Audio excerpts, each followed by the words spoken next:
2020 Porsche Taycan 4S First Drive Review Electric Feel. The Porsche Taycan drew more than a few gasps when it debuted. Not only did it take people's breath away with its aesthetics, which looked largely unchanged from the curvaceous Mission E concept, Porsche's first electric car also hit people with a hard dose of reality by way of the window sticker, which at the time started with the $150,900 Taycan Turbo. Whether or not you're comparing it to other well-equipped EVs like the Tesla Model S, the Taycan's price was certainly an eye-opener. But thankfully, the Turbo isn't the only trim in town.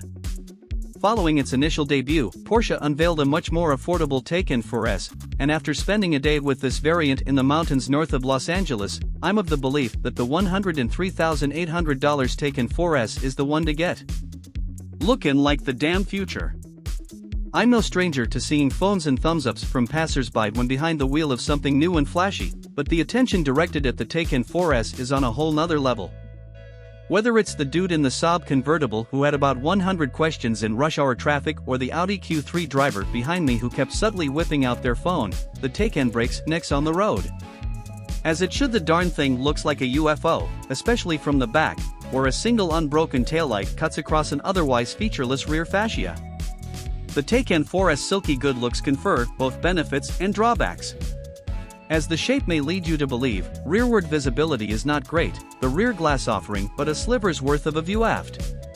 It's also not the kindest in rear seat space. While the foot garage carve-outs in the battery do add some comfort to the car's low seating position, the roof can get a little tight for taller passengers.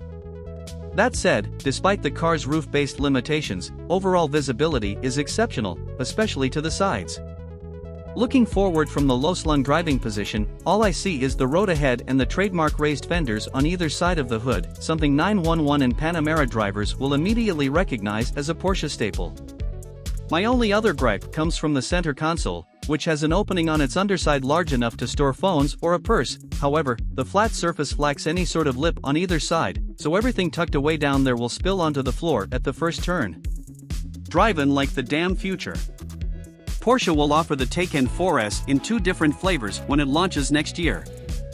The base 4S will use a single-layer, 79.2 kWh battery mated to a pair of electric motors that produce 429 horsepower and 472 pound-feet of torque. Drop another $10,000 or so, and you'll be upgraded to a two-layer, 93.4 kWh battery and an output of 482 horsepower and 479 lb-ft. My tester for the day packs the larger battery, bringing its predestination price up to $110,380. While many people might opt to drop all the dollars on the punchiest Turbo and Turbo S variants, my experience with the Taycan 4S proves that this configuration is plenty of fun in its own right. It still positively hustles no matter what number the speedometer is displaying. A quick smash of the accelerator, can't call it a gas pedal, shoves me back in my seat while motors whir with suitable volume. Whether utilizing launch control or just goosing it on the highway, the 4S is plenty fun in a straight line. There's an option to add a bit of synthesized noise to the equation, and some of my colleagues like the extra theater it adds, but I find it just a bit too extra and opt to keep the fake sound off. The world isn't just straight lines, though. I point my tester up California's Angeles Crest Highway, a state route filled with elevation change and curves galore, to make sure the 4S can handle some lateral watfor. Down to brass tacks. The Porsche Taycan 4S costs more than a Tesla Model S performance, despite having a lower range and less straight-line performance. But a rote comparison of the two doesn't tell the full story.